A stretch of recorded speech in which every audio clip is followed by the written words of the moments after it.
So, ang title po ng ating mensahe ngayon, the title of the message is, Christ in Us, the Hope of Glory. Sulat po natin yan if you're taking down notes. Christ in us, the hope of glory. And for some time now, I have been meditating on this. Right? I've been meditating. In fact, na-share ko na rin po ito slightly sa ating pong offering. And I have been inspired to meditate more on it. All right? Okay, so let's turn our Bibles to Colossians chapter 1. Colossians chapter 1, 24 to 27. Colossians chapter 1, andyan na po ba tayo? It says here, I now rejoice in my sufferings for you. This is Paul speaking, and fill up in my flesh what is lacking in the afflictions of Christ for the sake of his body, which is the church, of which I became a minister according to the stewardship from God, which was given to me for you, to fulfill the word of God, the mystery which has been hidden from ages and from generation. Yung i-reveal ko po sa inyo ngayon, this has been hidden from people from old generation. And they wanted to know about this, kaya lang hindi ho po pwede pa. It wasn't time. But now is the time, no? And sabi ni Paul, but now has been revealed to His saints. Sino po ang saints ng Panginoon? Tayo pong lahat, alright? So, nire-reveal na po sa atin. And then it says here, to them or to the saints, God willed to make known what are the riches of the glory of this mystery among the Gentiles. Now, if you would ask me, ano po ba yung mga Gentiles? To this day, kung hindi ka Hudyo, ikaw ay Gentile. Maski Kristiyano ka, to the Jews, you are called Gentiles. Sa mga Hudyo po, it's either you're a Jew or you're a Gentile. Alam niyo po ba kasama yan sa prayer nila? Lord, I thank you that I am not a Gentile, and I thank you that I'm not a woman. Ganun ba naman prayer, ano? Anyway, prayer po talaga ng mga Hudyo yun, no? And, Gentiles to them are either pagans o kakaiba ng relihiyon sa kanila. Okay? So yan po ang ibig sabihin ng Gentiles. But ito na nga po ang kalooban ng Diyos na ma-reveal po sa atin yung riches of the glory of this mystery among the Gentiles. Ano po itong riches of the glory? Luwalhati, which is, ito na po ang mystery na hindi nila alam for so long a time, no? And now they know, which is Christ in you. Sabihin nga natin, Christ in me. Christ in me. Imagine, Christ is in you today. Alright? And before, they did not know that. Is it possible that Christ be in a person? Imposible. Sa kanila po, imposible yan. And to this day, they don't believe that. Alright? But this is the great mystery.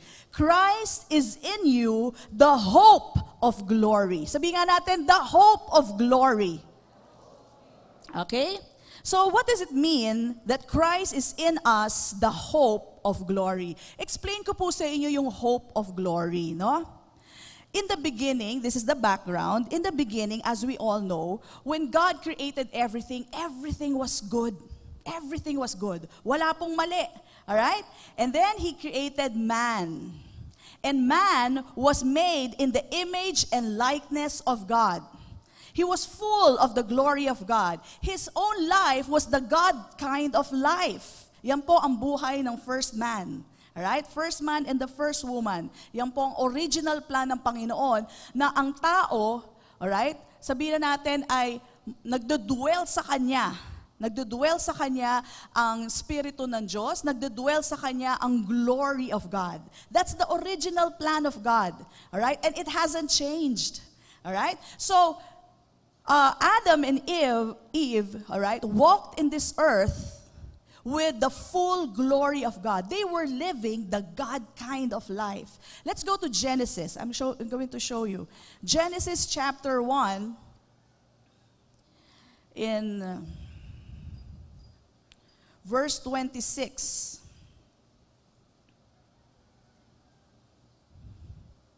Alright? Tingnan nyo po. In verse 26, it says here, then God said, let us make man in our image. So, hindi po image ng anghel, hindi po image ng elepante, but He said, let us make man in our image, according to our likeness. Let them have what? Dominion over the fish of the sea, over the birds of the air, and over the cattle, over all the earth, and over every creeping thing that creeps on the earth. So God created man, ito na yung fulfillment, in His own image, in the image of God, He created him, male and female. Babae at lalaki, parehas yung nasa image ng Panginoon. Alright? He created them. And look what happened, verse 28, then God blessed them, and God said to them, be fruitful and multiply, fill the earth and subdue it, have dominion over the fish of the sea, over the birds of the air, and over every living thing that moves on the earth. So basically, if you're going to summarize this, the first two people on earth were living the God kind of life. All right? They were blessed. They had dominion. They had the image and likeness of God. They were enjoying the glory of God. They lived the God kind of life. But, alam na po natin ang storya. Alright? We know that Adam and Eve failed. They sinned against God. Alright? They took of the fruit that they were not supposed to eat.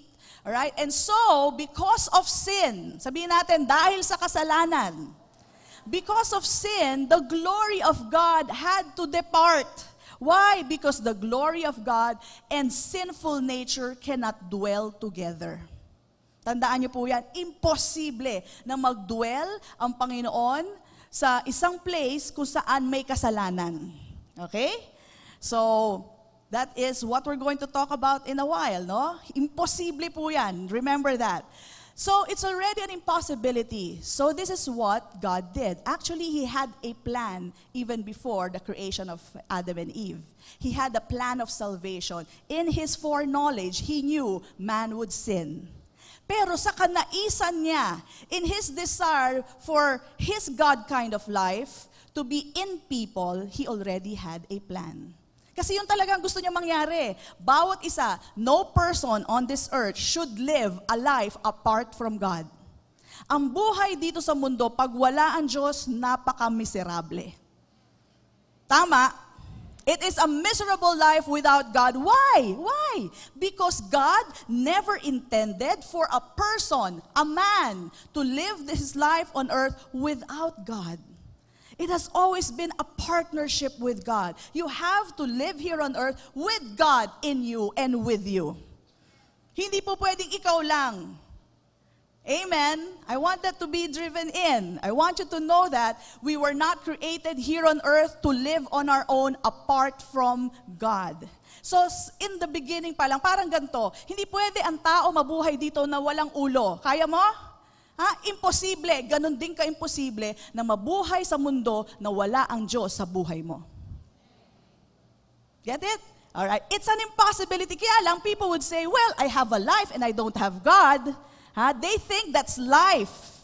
But according to God's standard, that is not life.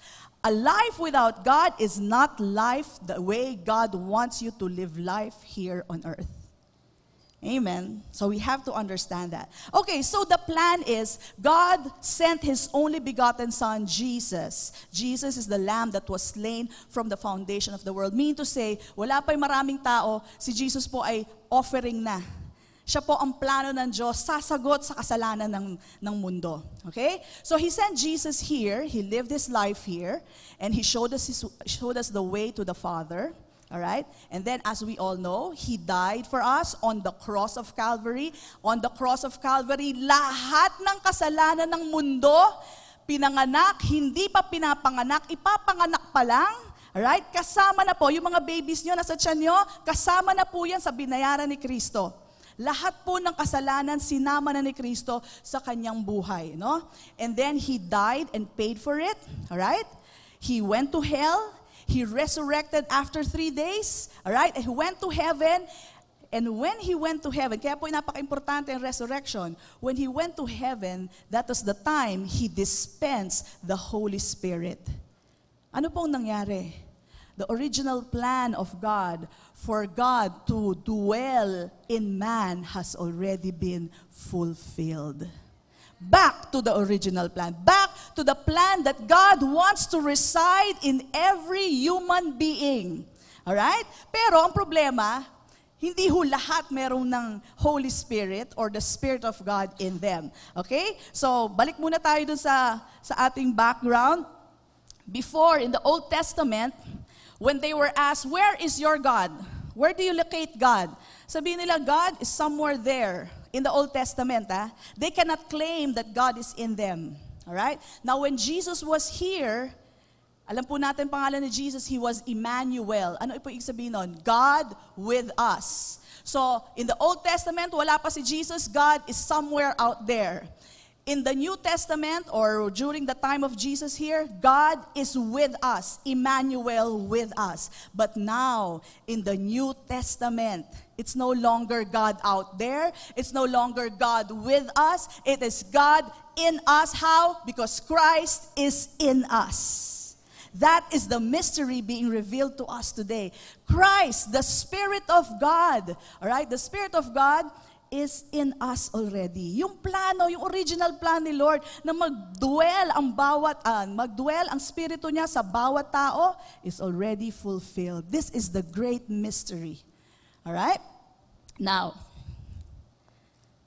let me tell you something. If not for Christ, shedding of the blood, it is not possible. Bakit? Okay? Again, back to the fall of man. Because man sinned, the glory had to depart. Paano naman tayo ngayon? Because Jesus paid for our sin, wala na pong sin na ipinapataw sa atin. This day, your sin is not imputed upon you. All sin, sabihin natin all sin have been forgiven.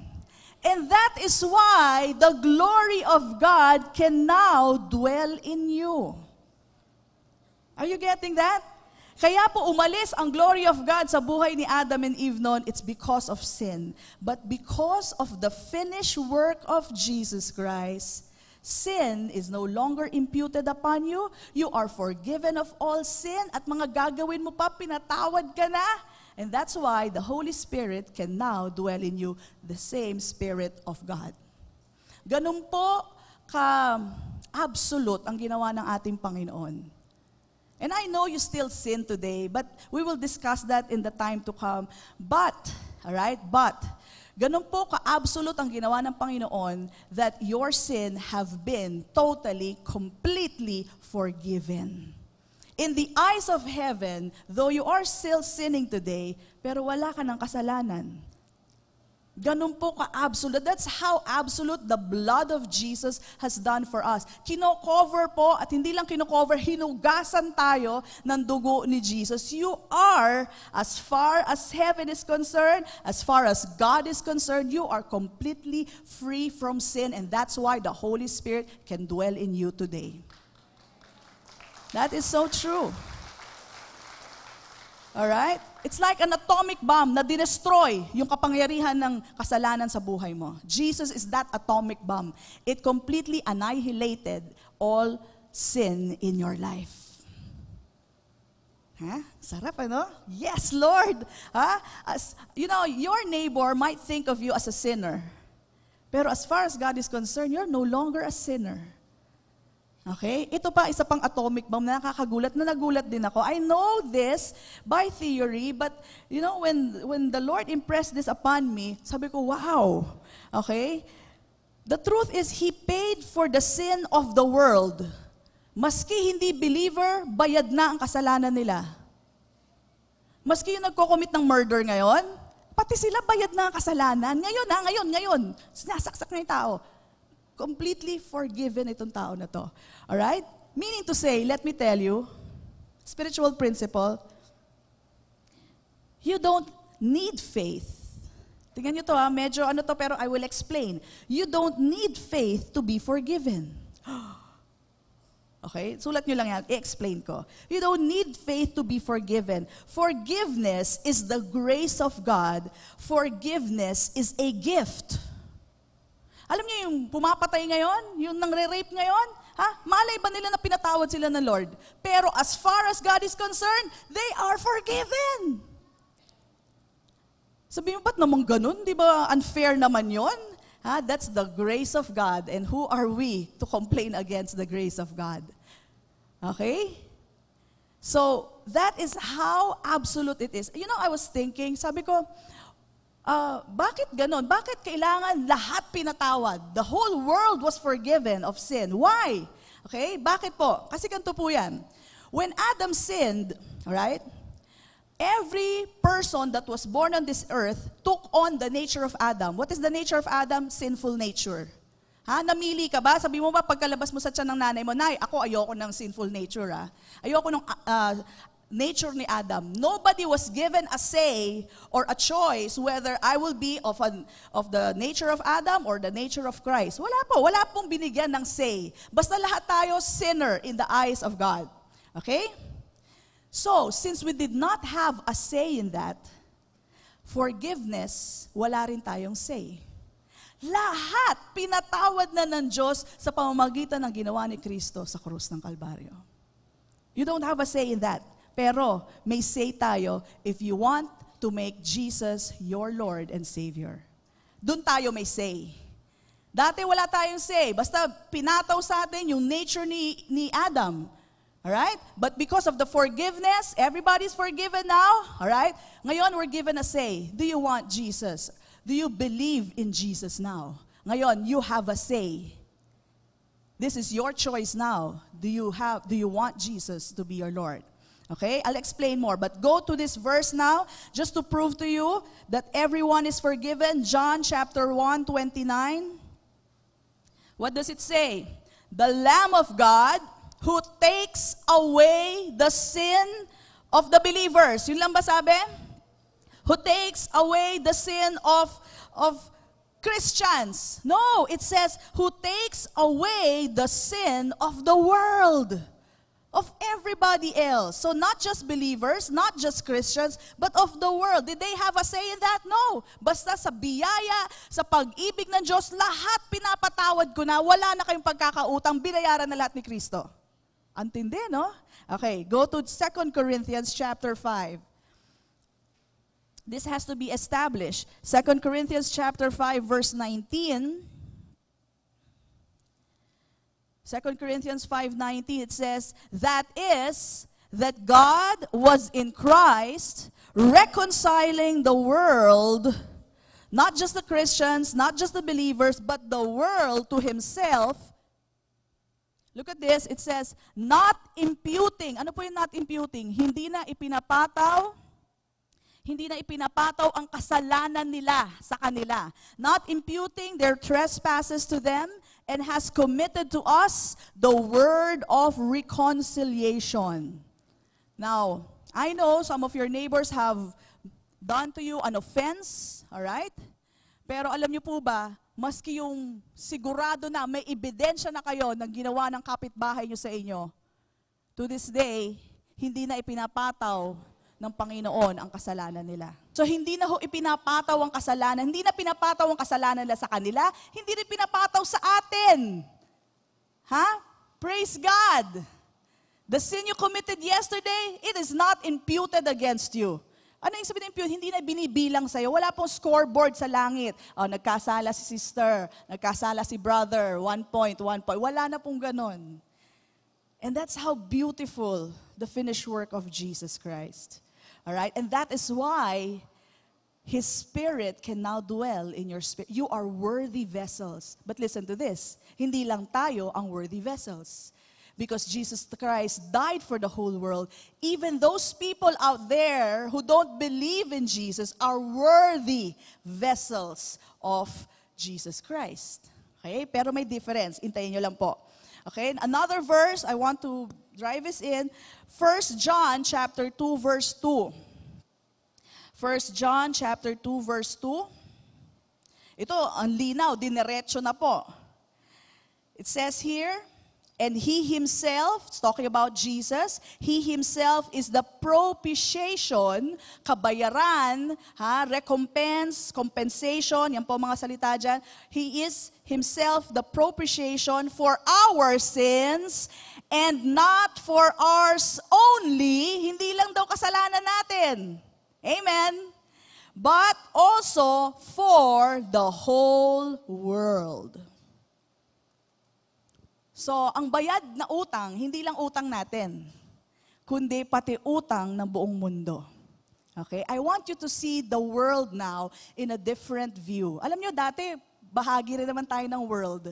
Di ba? Nung hindi mo pa kilala si Lord, bahagi rin tayo. I want you to have compassion upon them. I want you to see them the way God sees it. God so loved the world that He gave His only begotten Son. We should have compassion for these people. God loves them the way He loves us. Hindi may tinatangi ang Panginoon, pati sila mahal ng Diyos. At pati sila pinatawad na ng Diyos. Alright? Therefore, I tell you today, they are also worthy vessels. Because sin is no longer imputed, hindi na ibinibilang sa kanila, it's not against them anymore. Bayad na bayad, they are also, to this day, worthy vessels of our Lord Jesus Christ. Okay? Worthy sila. Kaya lang, ang tanong, pipiliin ba nila si Kristo? Yun naman ang tanong. Nasa sa kanila yon. May say na sila ngayon. Alright? Now, ano po ang difference? Is there no difference between us and the world? Meron po. Dalawang bagay lang po ang babanggitin ko. The first one is, they have no everlasting life. Yung mga tao po sa mundo, the people in the world today, yes, they are forgiven, but no, they do not have everlasting life. That is the difference. Bakit? Again, let's go to John 3:16. Siguro memorize na natin. John 3:16, for God so loved the world that He gave His only begotten Son, that whosoever, ulitin ko, that whosoever believes in Him shall not perish but have everlasting life. So what's the difference? Lahat pinatawad na ng Panginoon. Pero kung sino lamang ang maniniwala kay Kristo, sila lang ang hindi magpe-perish at sila lang ang makatatanggap ng everlasting life. That is the difference. So all these people in the world today, they are, yes, worthy vessels of the Lord. Kaya lang, hindi nila alam, maybe they don't know, or maybe they have rejected Jesus. That's why wala po ang Holy Spirit sa kanila. That's why they don't have everlasting life. And that is why to this day, they are still pending whether they will go to heaven or to hell. Pending pa ang status nila. Alright? But as far as God is concerned, God wants them all to be in heaven. But ang status nila ngayon is they are all forgiven. But without believing in Jesus, you cannot have everlasting life. Ano tong everlasting life? Everlasting life is the God kind of life. In fact, the word life there is Zoe. Z-O-E or Z-O-E. Zoe, the God kind of life. The life that was removed from Adam and Eve because they were vessels of sin. Sinful sila. They were by nature sinful. Kaya wala na po doon. Kaya lang tayo ngayon, dahil sa ginawa ni Kristo, because what Jesus Christ has done, we are now worthy vessels for the God kind of life to come and reside in us again. The glory, the hope of glory is in us, Christ Jesus. Palakpakan po natin ang Panginoon. That is what Jesus Christ has done for us. Alright? But again, you will see that people have to believe in Jesus Christ first before they have this everlasting life. Okay? Alam niyo po ba, sa impyerno ngayon, marami doon tao, okay?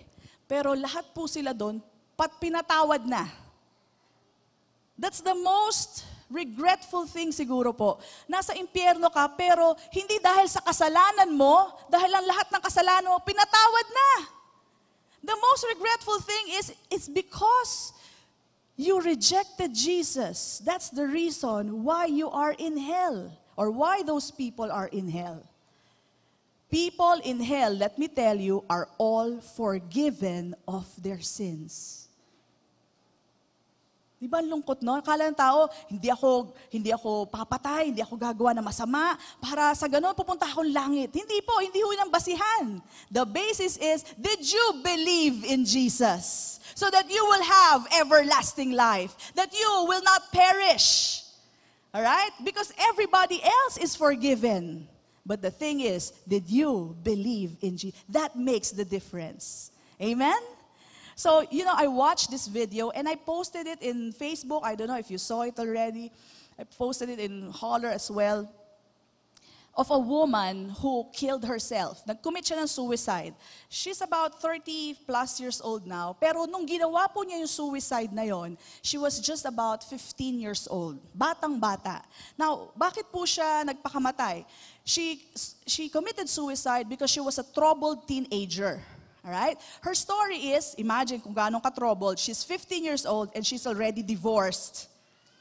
That's how troubled she is. So, hindi niya matanggap being young, hindi niya matanggap yung rejection, that's the effect of divorce, yung ginawa sa kanya, etc., etc. So, she couldn't take it anymore. So, sa kamuraan ng isip, she decided she wanted the pain to end. Okay? So, she went into her room, kung maalala ko, sa closet niya, she took the gun of her mother, and she decided to kill herself. Pero ito po, sabi ko, napakabuti talaga ng Panginoon. The Lord is so good. Before she pulled the trigger, this was her prayer. Okay? Hindi siya naniniwala kay Jesus, Kaya lang, sabi niya kay God ganito, God, forgive me for what I'm going to do. Yun lang. And you know what? God honored that prayer. Pero ito po nangyari. So she pulled the trigger. Dito sa puso nakatutok Yun ang aim niya, her heart, para patay ka agad. And right that moment, she left her body.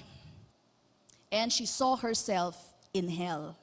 Okay? Bakit siya nasa hell? She was not a believer of Jesus. Okay? Kaya pumunta siya sa hell. She was in hell, and there she saw chamber upon chamber of darkness and people crying, wailing in pain. Sabi nga ini-interview kasi siya sa 700 Club.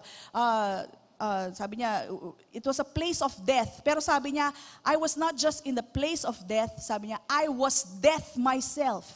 She became part of death. Hindi yung, I have death or I have pain. Hindi. She was pain herself. You become part of hell. And she saw how they were in pain. Lahat sumisigaw. And one thing that, kasi mababasa mo daw yung isip ng iba Everything is transparent. Alam mo kung anong ginawa niya, alam mo pangalan niya, everything is transparent. And the one thing daw na umiikot-ikot sa isipan ng mga tao to while they're screaming, kaya sabi ko scriptural siya sabi nila lahat, wag na sanang makarating dito yung mga kaibigan ko, mga kamag-anak ko. Wag na sana sila pumunta dito. So much pain was in hell that they didn't want at least their loved ones to experience what they were experiencing. And this reminded me of the story of the rich man and Lazarus. Remember the story? So rich man and Lazarus, those were the thoughts of the rich man. The story goes, namatay po sila parehas. Si rich man nasa hell, si Lazarus nasa Abraham's bosom kasi wala pa hong heaven noon, hindi pa umakit si Jesus. No? So it was still Abraham's bosom. And the rich man's thought was, sana si Lazarus sabihan yung mga kamag-anak ko para hindi na sila mapunta rito.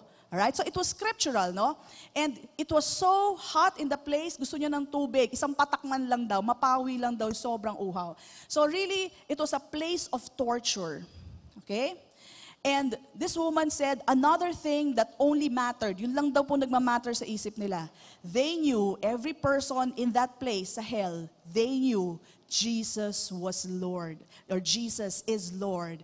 And the reason why they were there is because they rejected Jesus as Lord. It was the only reason. Sabi nga niya, no act can get you to hell and no act can get you to heaven. Ibig sabihin nun, walang mabuting gawa na magpapadala sa iyo sa langit at wala ring masamang gawa na magpapadala sa iyo sa impyerno. Bakit? The only way you get to heaven is through faith in Jesus. By grace, through faith in our Lord Jesus. That's the only thing.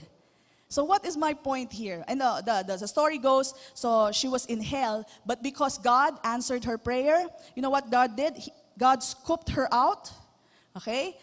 Pinadala siya sa heaven, nakita niya yung heaven, how beautiful it is, the love everywhere she looked, and then she was back in her body. Okay? Bumalik siya sa katawan niya. And now she is bringing this message to everyone.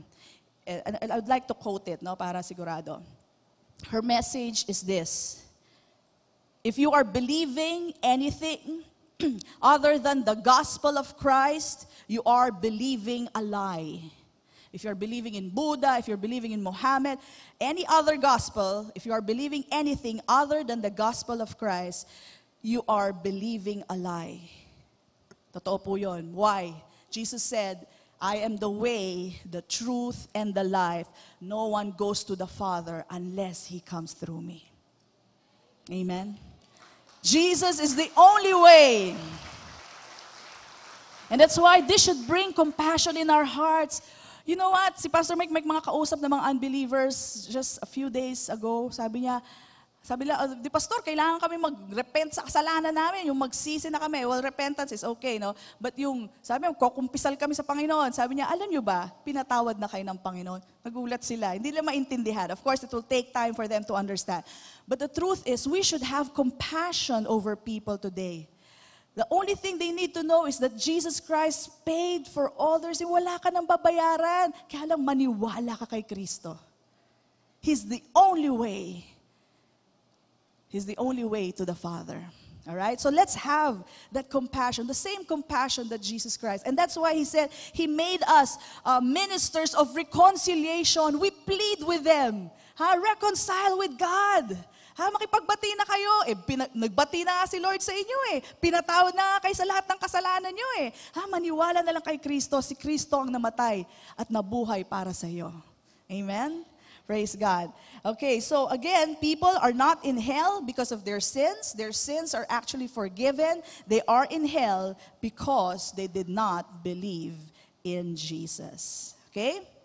So, that's the first thing that people in the world today, yes, they are forgiven, but number one, they do not have everlasting life. Without believing in Jesus, you do not have everlasting life, and you will perish without Jesus. All right? Now, the second one, they cannot enjoy life here on earth. This is the second thing that, this is the second difference that the world has with us. All right? Life here on earth was meant to be lived with God, living in the inside of you. It was never the intent. Hindi ho kasama talaga sa plano. Kaya pinadala niya si Jesus Kasi ang original plan niya, I will live in men. Their glory will be their glory. They will live the God kind of life. But because of sin, something happened. So Jesus made a way for us all, and now we are worthy vessels. God has now lived in the inside of us. How? When you believed in Jesus Christ, all right? Right there and then, He came to live in you. Amen? Okay. So, people cannot live a victorious life without Christ. Sabi ni Jesus, I came that you may have life and have it more in abundance.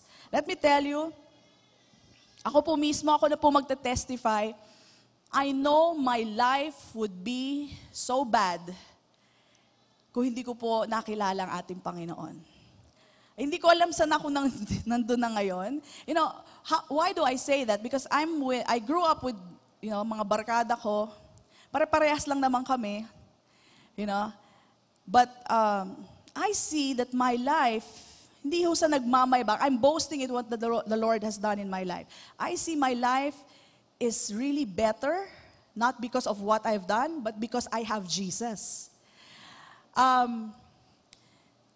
Pare-parehas lang naman kami lumaki sa isang lugar.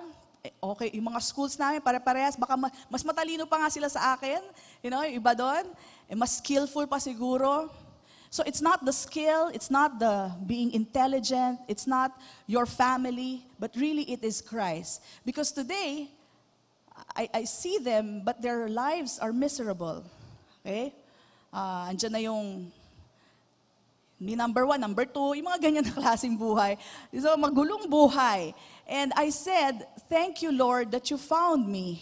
Otherwise, kasi pare-pares na kami kinalakihan eh. Otherwise, I would be just like them. My life would be miserable today. And I tell you, I live today a life of rest in the Lord. In fact, term ko to sa bahay ko, ang term ko sa bahay ko, it's my rest house. You know, and I'm living the good kind of life. Let me tell it to you this way, I am living the God kind of life. Kung meron kayong tinatanong, meron bang tao na bubuhay ngayon the God kind of life? I know you will testify about that. You may say that about yourself, but let me testify, I am living the God kind of life. Amen. It's a life na hindi sinasabing wala ng problema. I'm not saying I don't have problems, but it's a life above problems, where problems do not disturb me. May inis ako konti, pero I know my God will make a way for me. It's that kind of life. It's a life of peace. Yes, there are problems, there are situations, but my God will do everything for me. It's the God kind of life. All right? So I know you can say that about yourself. You can testify about that, but let me testify to you, I am living the God kind of life. And it's a life of, sabi ko nga, Lord, thank you, napakabuti nyo talaga. Everything I need, sabi ko nga, ang aking slogan, matawag doon, slogan is, the Lord is my shepherd, I shall not want. Because I have everything that I want. And can I boast about myself? No, I'm boasting about what Jesus Christ has done in my life. Anong ginawa niyo, pastora, para mangyari yan? Kada sinasabi niya sa akin, gawin mo to, ginagawa ko lang. I just allow Him to manifest in my life. And when you, who are filled with the Spirit of God, doing the Word of God, you are actually living the God kind of life. Yun eh. Yun. And because you're doing that, you're manifesting God in this world. You know what? Your surrounding, bahay mo, pamilya mo, gets affected by it. Why? It's the presence of God you are manifesting. Hindi pwedeng hindi gumanda ang kapaligiran mo. Amen? Hindi pwedeng hindi eh. Kasi you are allowing the release of God in you in this world. Amen? And so, imposibleng hindi gumanda ang bahay mo, imposibleng hindi gumanda ang buhay mo, imposibleng hindi gumanda ang lahat ng hawakan mo. It's God in you. But without God, I'm nothing. Without Christ, really, I'm nothing. So what can I boast of? I boast of Christ in me. Christ in me, the hope of glory. Palakpakan natin ang Panginoon. It's all Christ. So people really cannot enjoy this life. They may be saying, I have a life, but without Christ, that is not the God kind of life that He had planned for you. Maganda ang buhay na plano niya para sa iyo. Alright? Kaya lang, nananatili ka dyan, without God, I can do it. Yung mga atheists, I don't believe there's a God, you know? There's a higher being, but I don't believe there's God, there's Jesus. Okay? That's the way they see things. But there is a better life that God wants them to have. And we're meant to live this life through Jesus Christ. Let's go to 1 John chapter 4.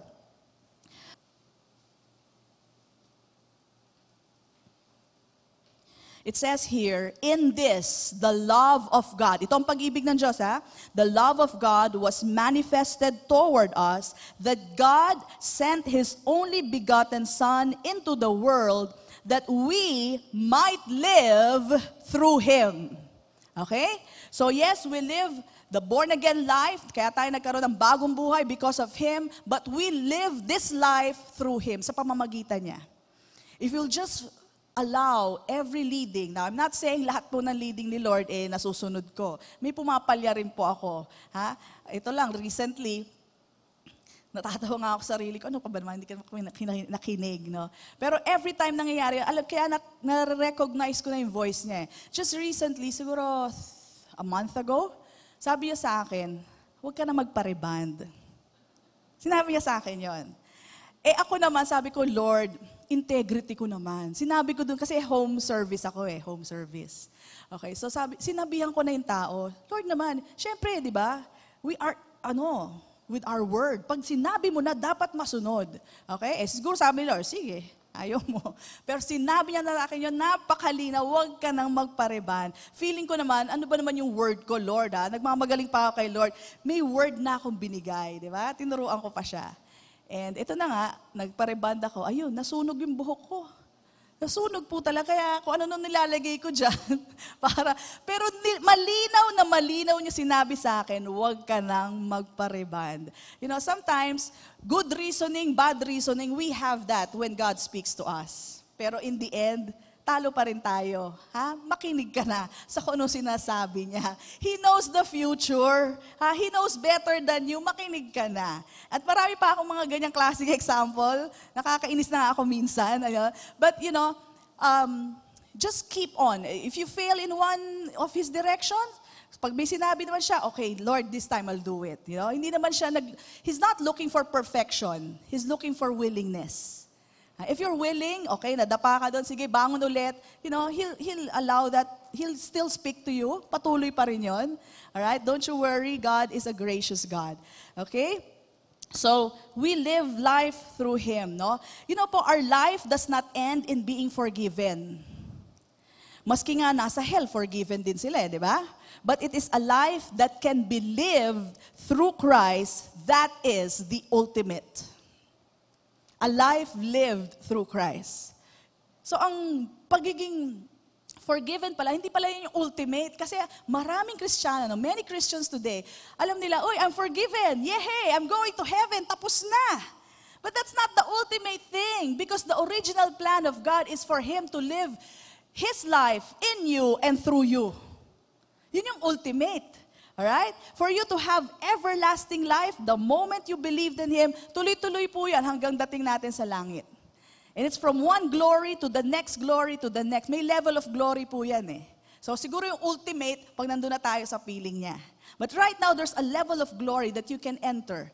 It's the glory of God. It's walking in the way He walks. Walking the way He tells you to do. That's the God kind of life. Alright? Okay. So, the desire of Jesus is to live in all the people whom He died for. So, that means the whole world. Yun ang gusto niya. Yun ang nais niya. Manahan siya sa buhay ng bawat isa, no? And it's only by believing in Jesus that is possible. Okay? Now, what kind of life do we have? I've been saying it again and again. It's the Zoe kind of life. The God kind of life. This is the life that He has been given us. The Zoe kind of life, or Zoe, hindi po to retokado. Hindi dumaan kay Belo. This is brand new. Brand new, wala pong trace of the old. It doesn't have the trace of the old. The life that you have right now, when you believe in Jesus, is totally a new species. Bagong nilalang.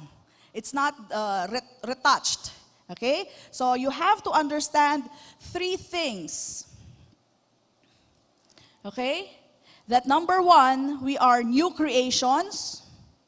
Number two, Christ is in you. And number three, His Spirit is now living in you. Ulitin ko po, three important things that we have to know. You are now a new creation. Christ is in you. His Spirit is now living in us.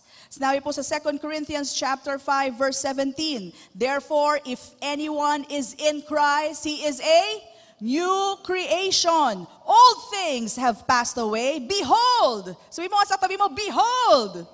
Ayan, turo mo siya, behold! All things have become new. Brand new ka, hindi ka luma, hindi ka retokado, brand new. Tingnan mo, ibig sabihin ng behold, tingnan mo. Yan ang ibig sabihin niya, tingnan mo ako, bagong-bago ako.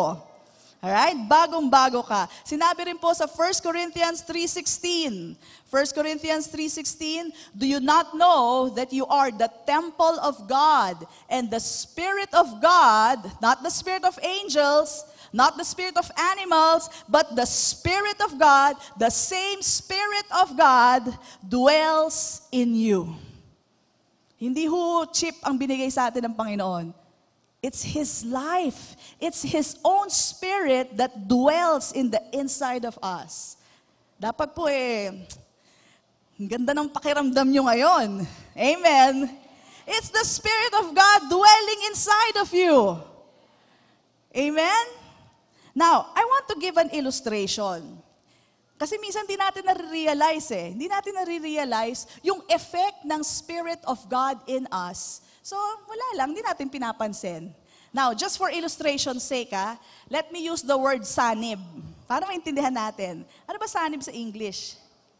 Basta upon you, no? Okay. If the Spirit, illustration lang to illustration, para lang makuha natin. If the Spirit of Manny Pacquiao comes upon you. Sinanibang ka ng spirito ni Manny Pacquiao, sa tingin mo, ano ang gusto mong gawin? Gusto mo mag-boxing at gusto mong panalo lahat ng mga championship. Bakit? Kasi spirito ni Manny Pacquiao ang nasa sayo. Okay? Ano pa? Kasi bago na ngayon si Manny Pacquiao, di ba? So gusto mo na rin i-promote ang Bible, ang salita ng Diyos. Si Kristo, ganyan na po ang sanib sa atin ni Manny Pacquiao. Kung ikaw naman ay sinaniban ng spirito ni Elvis Presley, ano po kaya ang gusto niyong gawin? Mag-rock and roll, okay? Tumugtog, sumayaw, at kumanta ng rock and roll. Bakit? Kasi sinanibang ka, the spirit of Elvis Presley is upon you.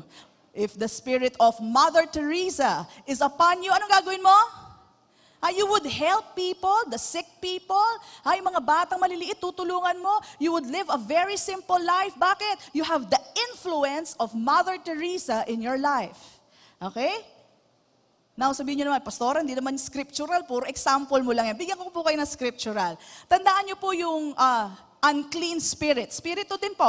Unclean spirit na pumasok po sa isang tao sa Gadarenes. Gadarenes, in the tomb of Gadarenes, meron po dong demon-possessed man. Okay? And since he was possessed, o sinasaniban siya ng unclean spirits, ano po ang ginagawa niya? He was manifesting the spirit, okay, of uncleanness. Ano pong ginawa niya? He was cutting himself. Napakalakas niya. Bakit siya napakalakas? You know, the spirit that came in him, the name, tinanong ni Jesus, what's your name? Tinanong niyo doon sa spirito. My name is Legion because we are many. Ang dami pa ng spirito na nasa kanya, kaya ang lakas-lakas niya. He was chained. He had chains, big chains, kaya lang kaya niyang sirain. Ganun po ang influence ng spirit that was upon him. Okay? And he was cutting himself because the spirit were unclean. He was screaming at tinatakot niya yung mga tao doon. Ayaw na dumaan ng mga tao doon. Okay? So why was he doing this? Because of the influence of the spirit that was upon him. Okay? So scriptural na yan, So you would manifest. So, let me tell you today, the spirit that is upon you is the spirit of God Himself. What would you want to do? Did you realize that? Pag kayo po'y sinapian ng spirito ng ibang tao o ng spirito ng maduming spirito, ima-manifest nyo yan. Kaya lang, pag hindi natin pinapansin or we don't give emphasis to it, you can ignore it. You can really ignore it. Okay? But let me tell you, the Spirit of God is not only with you, it's not only upon you, but the Spirit of God is in you. What do you think would you be doing today? Okay, let me give you a sample. Alam natin po, si Jesus had the Spirit of God, okay, in His life. And that is why, sabi niya in Luke 4:18, go to Luke 4:18.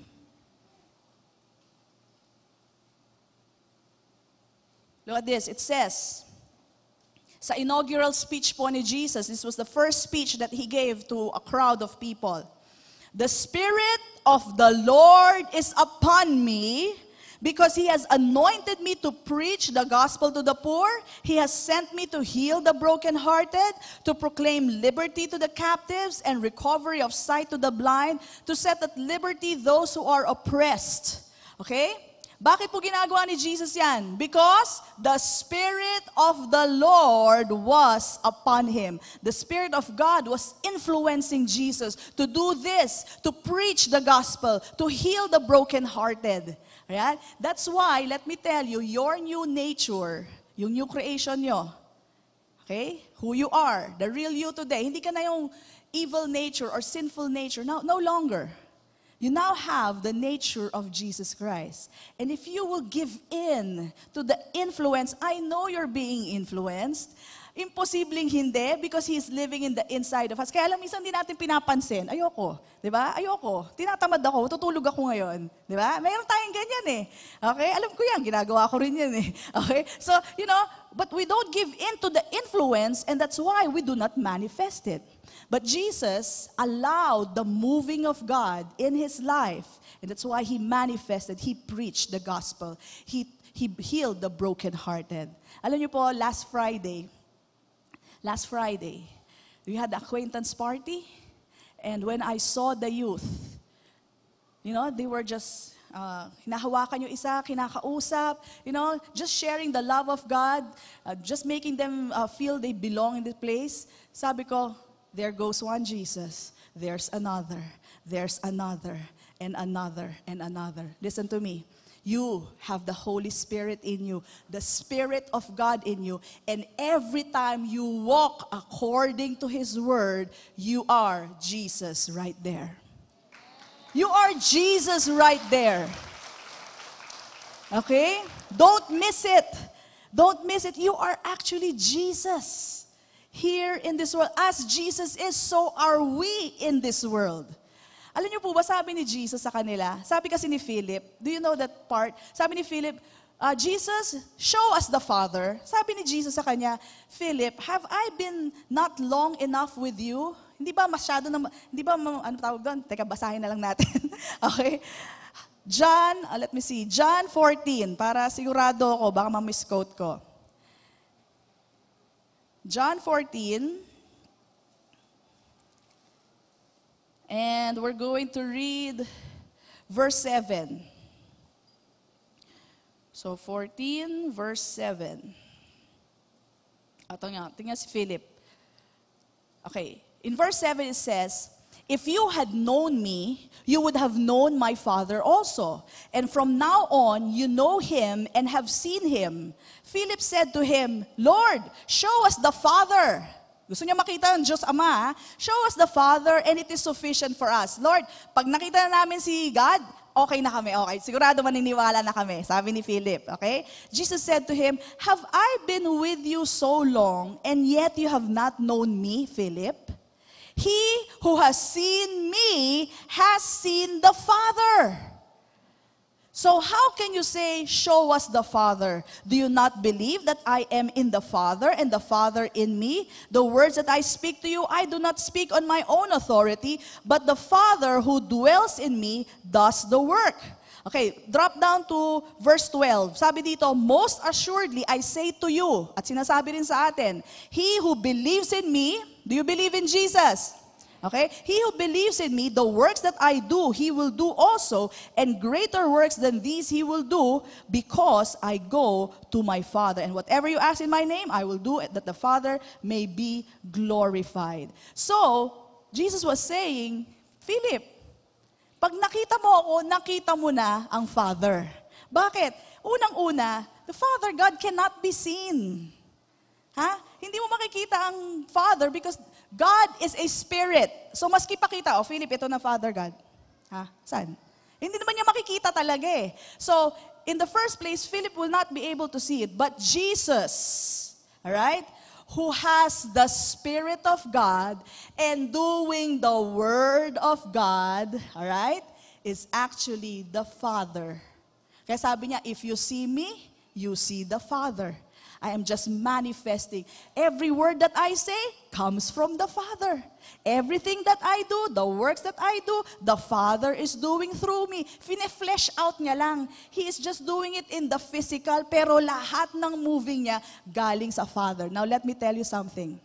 You who have the Spirit of God, and when you do the Word of God, pwede mo sabihin sa kanila, you see me, you see Jesus.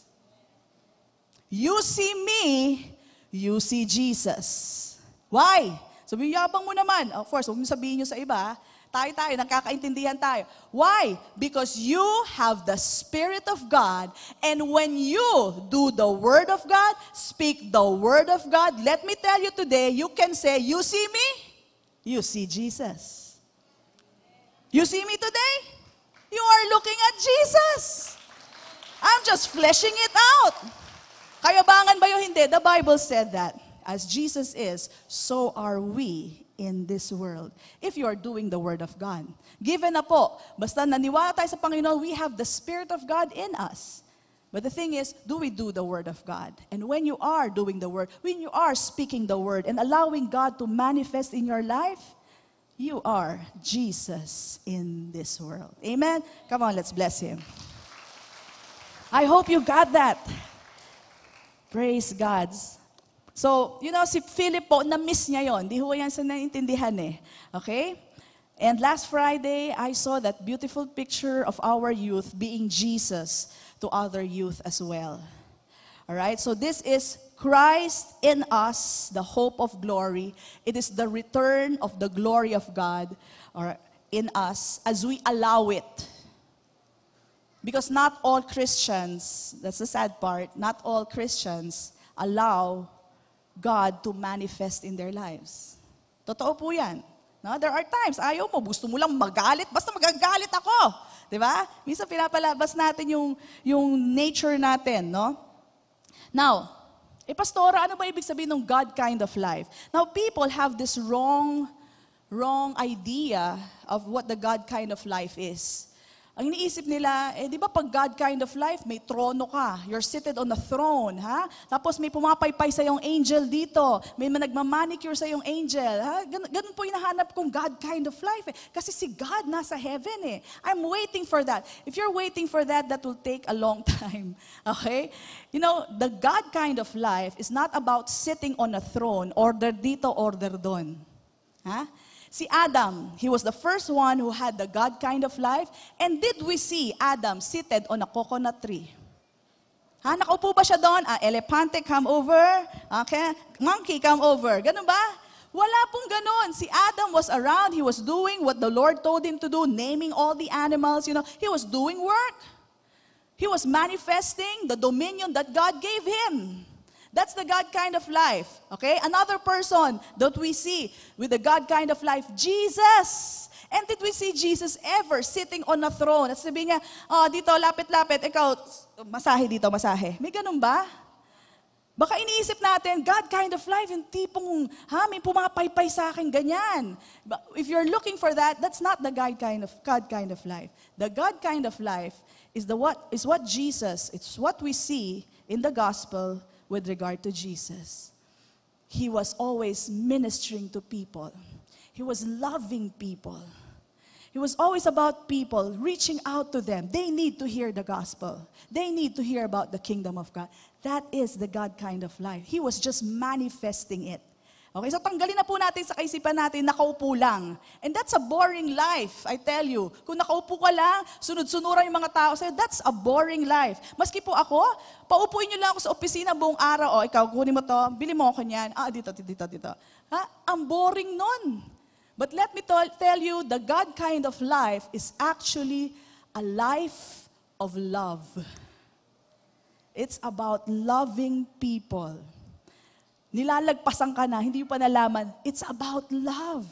What is God all about? God so loved the world. It's always about loving. That's the God kind of life. And I tell you, siguro pag hindi mo pa nasusubukan, parang yun lang ba yun? God kind of life, love lang. Okay? Let me tell you, when I'm with my family, when I'm with my disciples, I have mentees, I have people around me, I so love it. I so love it. And there's this interchange of love going on. You get what I mean? There's this love going on. You give and you take. And ibang klase po.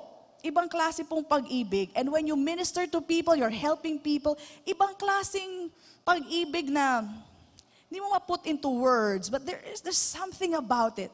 That is the God kind of life. If you're not able to enjoy that, baka hindi nyo ma-enjoy ang heaven because heaven is about love, active love. And that is what God is all about.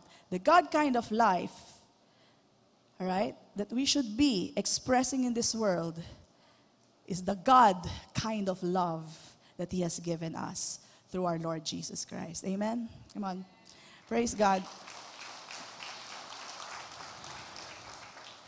So in 2 Corinthians 5:15, it says, 2 Corinthians 5:15, and he died for all, that those who live should no longer live for themselves, but for him who died for them and rose again. Okay? Now, as I conclude, no, as we get to know this God kind of life, kailangan pag-aralan din natin. That's why we have the Word of God.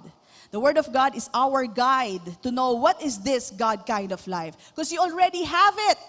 Amen? You just have to manifest it.